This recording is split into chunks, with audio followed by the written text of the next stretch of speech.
तुमचे आभार मानते. उपस्थित या गावचे सरपंच जयश्रीताई, संगम्माताई, शिवलिंग बुगलीजी, बाबासाहेब मकानदारजी, सीताराम कलमाडेजी, रेवम सिद्धेश्वर. अपुमा तुझं अक्षर कधीच कळत नाही. उगाच ते बिचारांना ना वाईट वाटेल मी नावं नीट नाही घेत. उमेश वाघमारीजी, अनिल गायकवाडजी, महबूबजी, रेवण सिद्धजी, उपस्थित सर्व माझ्या माता भगिनींनो आणि उपस्थित बंधूंनो आणि सर्व ग्रामस्थ. महाकवटा माझ्यासाठी नवीन नाही आहे.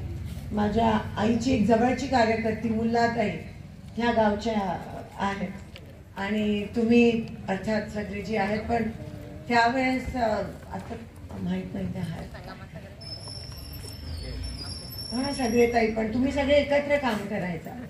आज मी तुमच्या समोर आले कारण काही दिवसात आपल्या देशात निवडणूक होणार आहे, लोकसभा निवडणूक. आणि मागच्या 10 वर्षापासून तुम्ही फक्त भाजपचा खासदार बघितलाय ह्या ठिकाणी. तुम्ही भाजपला मतदान केलं, तुम्ही मोदींना मतदान केलं, परत भाजपला मतदान केलं, परत मोदी मतदान केलं. तुम्हाला वाटलं की ते काहीतरी करतील. पण आता जेव्हा 10 वर्ष झाली तेव्हा तुम्हाला कुठेतरी कळून चुकतंय की जेव्हा काँग्रेस होतं, जेव्हा हात होता, तेव्हा आमचं खूप बरं चाललं. बीजेपी आल्यापासून उलट आमचं नुकसान होईल. महागाई वाढली, रेशन दुकानात माल मिळत नाही, महिलांवर अत्याचार होतात. सिलेंडर 300 रुपये होतं, आता 1200 झालं. योजना काही नाही, शेतकऱ्यांना पीक विमा मिळत नाही, शेतीसाठी भाव मिळत नाही, शेतकऱ्यांची आत्महत्या होत आहेत. आणि तरी आपण प्रत्येक वेळेस जर भाजपला मतदान केलं तर आपण स्वतःच्या पायावर कुऱ्हाड मारून घेतो. पुन्हा एकदा ह्या वेळेस जर ते भूत आपल्या डोक्यातून उतरलं नाही, ते अंधभक्तपणा जर उतरला नाही, तर आपलाच नुकसान खूप मोठ्या प्रमाणात होणार आहे. तुमचे खासदार भाजपचे एकदा पण ह्या सोलापूरसाठी आवाज उचललाय का संसदेत? मला सांगा. एवढे प्रश्न आहेत सोलापूरचे, दक्षिण सोलापूरचे, बंधाऱ्याचा, कॅनलचा, उजनीच्या नियोजनाच्या, पाण्याचा. कधी काय बोलले? 5 आमदार आहेत या लोकसभेमध्ये भाजपचे, कधी काय बोलले? एकमेव मीच त्या ठिकाणी बोलते, कारण का मी काँग्रेस पक्षाचे. लोकांच्या बाजूनी मत मांडणारे आमदार खासदार राहिलेच नाही आहेत. ह्यांना फक्त स्वतःच्या स्वार्थासाठी स्वतःचे खिशे भरून घ्यायचे. ह्यांना लोकांची कामं नाही करायचे. लोकांची कामं करायची असतील तर तुमचं ढूल तुम्हाला मिळालं असतं, रेशन दुकानात माल मिळाला असता, तुम्हाला नोकरी मिळाली असती. 2 कोटी नोकरी देंगे भाइयों और बहनों कुठे गेलं? दमडीचं काय मिळालं? तुम्हाला मिळाली नोकरी ना, तुम्ही हसताय वाटतं. 15 लाख मिळाले असतील तुम्हाला नक्की. कोणाला मिळाले का इथे 15 लाख? एवढं येड्यात काढलं हे आपल्याला. आता ऐन इलेक्शनच्या तोंडावर 300 रुपयाचं पेट्रोल जे 1300 रुपये केलेलं, आता ऐन आणि कीर्तन आणि सप्ताह या ठिकाणी चालू होता. तुमच्यामुळे मला बरोबर वेळेत शंकराचं दर्शन मिळालं. खरं तर ती यात्रा ही महाशिवरात्रीची असते.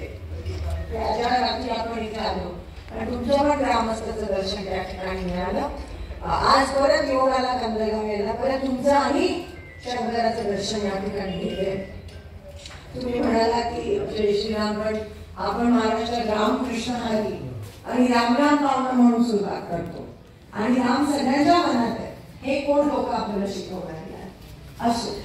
मुद्द्यावर येणार काही दिवसानंतर उद्याच खरं तर निवडणूक जाहीर होणार आहे. आताच ब्रेकिंग न्यूज आली की उद्या 3 वाजता निवडणूक आयोग प्रेस कॉन्फरन्स घेणार आहे. म्हणजे उद्या तारखा महायुतीत अजून भाजपचा उमेदवारच ठरला नाही. कोण आहे माहित नाही. तुम्हाला माहिती आहे काका? पण काँग्रेसचा ठरलाय असं गृहीत धरा, आमचं ठरलं. आणि म्हणून आणि आपण कामाला पण लागलो. तुम्ही आज माझ्या हातात बरीच कामं दिली, त्याबद्दल तुमच्या मनापासून आभार मानते.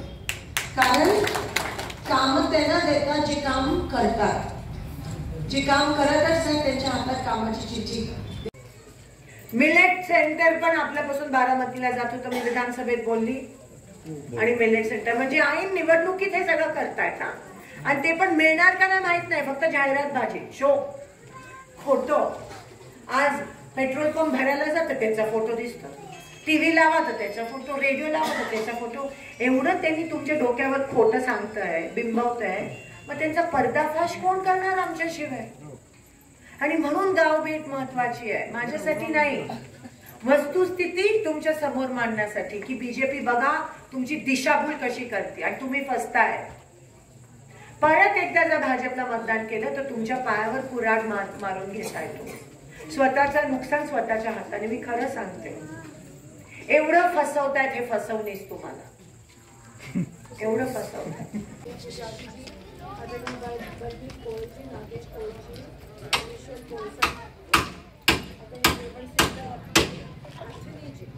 आणि उपस्थित केळगावचे सर्व ग्रामस्थ, सर्व युवक, सर्व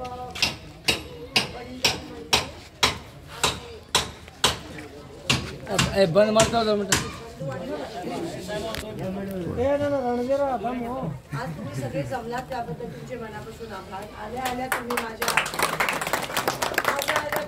गळ्यात एक काम घातलं त्याबद्दल पण आभार. कारण का काम त्यांनाच सांगितलं जातं जे काम करतात. आणि मला असं वाटतं की तुम्हाला असं वाटतं की मी काम करते म्हणून तुम्ही मला हे काम सांगितलं, त्याबद्दल आभार. त्या कामाला मी मार्गी पण लावलं. आणि कलेक्टरने सांगितलं की 40 शेतकऱ्यांना रस्ता पाहिजे, एक शेतकरी अडवतोय तर पोलीस प्रोटेक्शन मध्ये तुम्ही तो रस्ता करून घ्या. कलेक्टर साहेबांनी आपल्याला सोमवारी बोलवलं.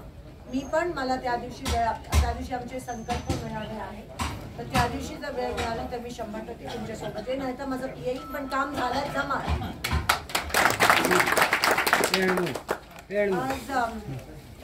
तुम्हाला माहिती मागच्या लोकांना दिसत नाही, आता तुम्ही बसून दिवसात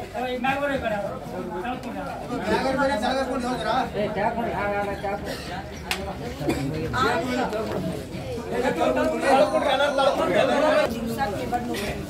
उद्या निवडणूक 3 वाजता. उद्या 3 वाजता निवडणूक आयोग प्रेस कॉन्फरन्स घेणार आहे आणि उद्या 3 वाजता निवडणूक डिक्लेअर होणार आहे. ही तुमच्या आयुष्यातली सर्वात महत्वाची निवडणूक ठरणार आहे.